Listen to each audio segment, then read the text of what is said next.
களைக்கொல்லி பயன்படுத்தும் போது அது இலையெல்லாம் மக்கி அந்த மண்ணில் விழுந்துருது. அதை சாப்பிட்றதுக்கோ அது இருக்கோ மண்புழு வருது. இயற்கைக்கு எதிராக இருக்கு. அப்படி பார்த்தா எல்லாருமே களைக்கொல்லி அடிச்சு மண்புழு வளர்த்துருவோம். மண்புழு தேவைப்படாது. கரணை நட்டினதுக்கு அப்புறம் தளைஞ்சு வந்தது கொஞ்சம் மோசமாக தான் வெள்ளை வெள்ளையாக தான் இருந்ததுங்க. அப்புறம் பசுமை வீடு விளம்பரத்தை பார்த்து இவங்களுக்கு பயோஆக்சி வாங்கி போட்டேன். இப்போ 4 மாதம் தான் ஆச்சு. இப்போ செடி ஆள் வளர்த்திக்கு மேலே போயிடுச்சு. நல்லா தண்டெல்லாம் நல்லா ஊக்கமாக இருக்குது, நல்லா வளர்ச்சி.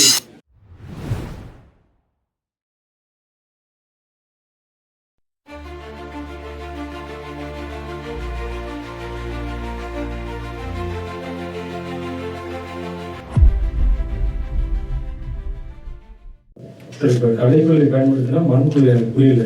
களைக்கொல்லி பயன்படுத்தினா மண்புழு உருவாகுமா? நேரத்துல படாத வச்சு களைய வளர்க்கு. அப்ப நம்ம மருந்து அடிக்கும் போது கடமையில தான் படுத்துருக்கேன். நேரத்துல படவே இல்லை. அது 15 நாட்கள் அப்படியே அழுகியே வந்துருக்கு. அந்த அழுகி போனது சாப்பிட்றதுக்கு மண்புழு அதிகமாக வருது.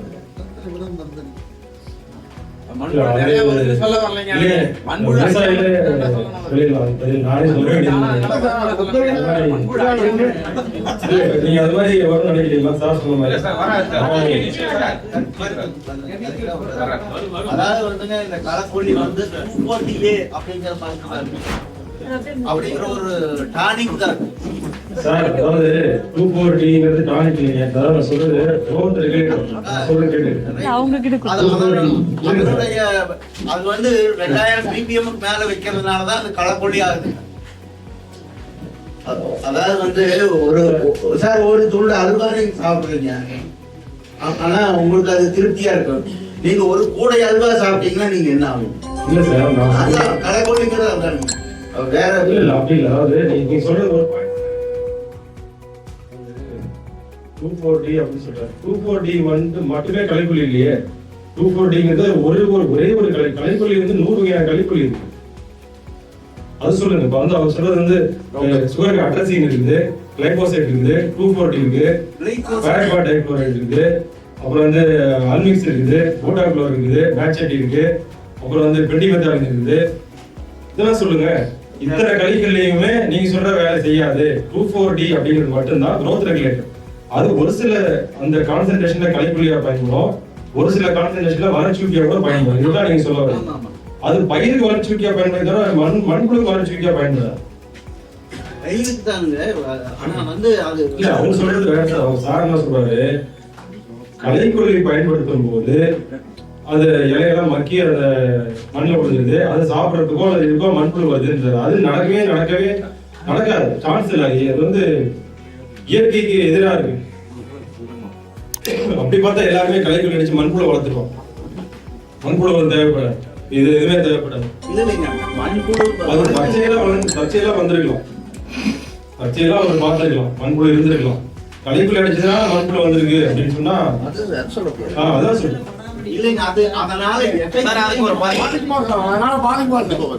களைக்கொல்லி அடிக்கிறதுனால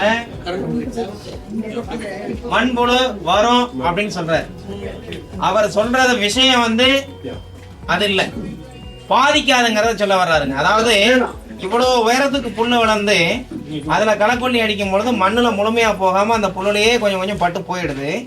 அந்த இருந்த மண்புழு அடிப்பகுதியில இருந்தது அந்த புல்லு கொஞ்சம் படுத்து ஈரம் பட்டு மக்கி வரும் பொழுது அதை திங்கிறதுக்காக கீழே இருந்து மேல வரும்.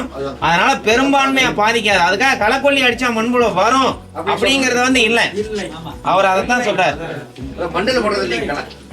அந்த அளவுக்கு களை இருந்தால் ஏதோ ஓரளவுக்கு வந்து பாதிப்பு இல்லாம செஞ்சுக்கலாம் அப்படிங்கறதானே ஒழிய, களை அதிகபட்சமா இருக்கும் பொழுது நிலத்துல என்ன வசதியோ, இப்ப தென்னந்தோப்பா இருந்தா சாதாரணமா டிராக்டரோ பவர் டில்லரோ வச்சு உழுதுட்டு அப்புறம் எந்த இடத்துல அந்த மரத்தை சுத்தி வந்து வேர் பாதிக்காம இருக்கிறதுக்காக களையை பிடுங்கிட்டு அல்லது களையை கொத்து எடுத்துட்டு அதை சுத்தி இருக்கிறத வந்து மல்ச்சிங் பண்ணி விட்டா நல்லா இருக்கும்.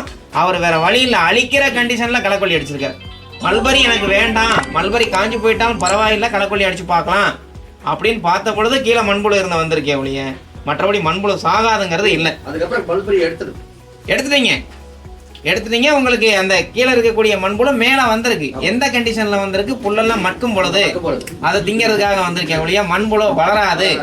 உள்ள இருக்கிறது செத்து போகாம தப்பி இருந்தது வருது, அவ்வளவுதான். கரெக்ட். தோட்டத்துக்கு வந்துங்க காலை வந்து நிறைய மண்டி இருக்கிறப்போ நீங்க இருக்கிறத வந்து நீங்க பிரஸ் கட்டுறது ஒண்ணுக்கு அதை அடிச்சீங்கன்னா கட் ஆயிரும். உங்களுக்கு பூமிக்கு வந்து மல்சிங் கிடைக்கும். ஆனா அதுல இருக்கிற வந்து நல்ல மெத்தேடு பிரஸ் கட்டர் வந்துங்க நம்ம வீடு சுத்தி அடிக்கிறதுக்கு பரவாயில்ல. கோபுல் கம்ப்ளீட்டா விட்டோம்னா பெட்ரோல் வாங்கி முதலாகிறது. பிரஸ் கட்டர் வாங்கி 2 மாசம் அடிச்சுட்டு தான் வந்து நாளைக்கு அடுத்த நாளே போட்டுட்டாங்க. 20 நாளைக்கு 25 ஃபர்ஸ்ட் டைம் மரவள்ளி போடுறது. ஃபர்ஸ்ட் டைம் மரவள்ளி இதுதான் போட்டிருக்கேன். கரணை நட்டி ஒரு 2 மாசம் வரைக்கும் பயிர் கொஞ்சம் கரணை நட்டினதுக்கு அப்புறம் தளைஞ்சு வந்தது கொஞ்சம் மோசமாக தான் வெள்ளை வெள்ளையாக தான் இருந்ததுங்க. அப்புறம் பசுமை விடல் விளம்பரத்தை பார்த்து இவங்களுக்கு பயோஆக்சி வாங்கி போட்டேன். இப்போ 4 மாதம் தான் ஆச்சு. இப்போ செடி ஆள் வளர்த்திக்கு மேலே போயிடுச்சு. நல்லா தண்டெல்லாம் நல்லா ஊக்கமாக இருக்குது, நல்ல வளர்ச்சி இருக்குது. எனக்கு ரொம்ப திருப்தியாக இருக்குது இந்த உரம். மறுபடியும் இப்போ கொஞ்சம் வெங்காயம் போட்டிருக்கிறேன், அதுக்கு கடலைக்கெல்லாம் சுற்றிக்கலாம். வேலுச்சாமி சார் ரொம்ப நன்றிங்க சார். வேற ஏதாவது சார் ஏதாவது மரவள்ளி பற்றி கேட்கணுங்களா?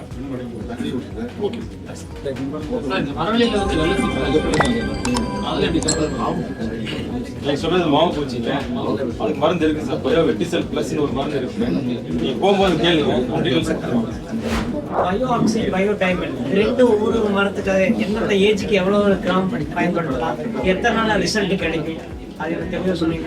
ரிசல்ட் எனக்கு தெரியாது, எவ்வளவு பயன்படுத்தலாம்னு நான் சொல்றேன். இப்போ சார் சொன்னார்ல குமார் சார் தெளிவா சொல்லிடுறாரு. சென்னைக்கு தான் நீங்க கேட்குறீங்க. வயசு என்ன எண்ணெய் வயசு இப்போ வந்து 10னா 10 கிராம் 1:10. அப்போ 100 கிராம் பயோடைம். 10 கிராம் பயாக்சினா 100 கிராம் பயோடைம். 20 வயசுனா 20 கிராம் பயாக்சி 200 கிராம் பயோடைம். அவ்வளோதான். அதை நீங்க வந்து குவார்டர்லி இன்டர்வல் பிரிச்சு கொடுத்தா நல்லா இருக்கும். எல்லாரும் 6 மாசத்துக்கு தடவை பொதுவாக கொடுக்குறாங்க. அது வந்து ஒரு 3 மாசத்துக்கு தடவை 4 தடவை கொடுத்தீங்கன்னா இன்னும் ரிசல்ட் நல்லா இருக்கும். ரெண்டே ஒண்ணா கொடுக்கலாங்களா?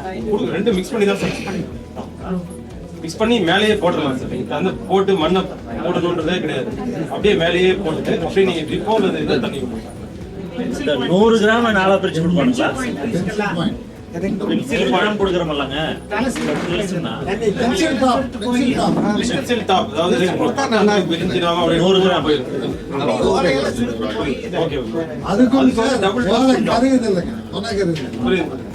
அதுக்கு வந்து என்னன்னா சார் பயோ நியூட்ரி கூட நீங்க போகும்போது உங்க நேம் கொடுத்துங்க கம்ப்ளீட்டா எழுதிங்க. ரூட் ஃபீடிங் வேண்டியது நீங்க சாயில் அப்ளிகேஷன் போட்டா ரூட் அப்சர்வ் பண்ணுங்க. பட் அந்த பென்சில் திக்னஸ் உள்ள ரூட் இருக்கு பாத்தீங்களா, ஃபீடர் ரூட்னு சொல்லுவோம். எல்லா ரூட்டும் சத்து உறிஞ்சாது. ஃபீடர் ரூட் மட்டும்தான் சத்து. அந்த ஃபீடர் ரூட் வந்து ஒரு சில வயசை பொறுத்து தள்ளி தான் இருக்கும். அந்த இடத்துல நீங்க போட்டுட்டு தண்ணி இப்போ 10 வருஷத்து மரத்துக்கு வந்து 100 கிராம் கொடுக்கலாம்னு சொல்றீங்களா? இப்போ அந்த 100 கிராம் கொடுக்கறத 4 பிரிச்சு கொடுக்க இல்ல சார். 100 கிராம் வந்து 4 தடவை கொடுக்கும். 4 தடவை 100 கிராம் 4 தடவை 4 கிராம்ங்கிறது உங்களுக்கு 10 ரூபா வரும்.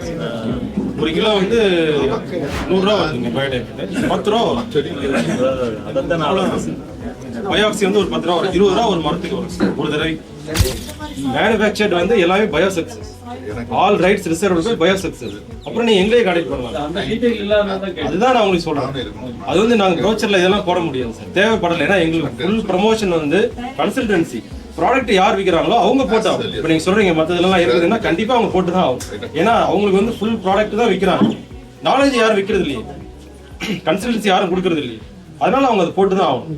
இது வந்து தேவையில்லையே சார், நீங்க எங்களே கான்டாக்ட் பண்ணலாமே.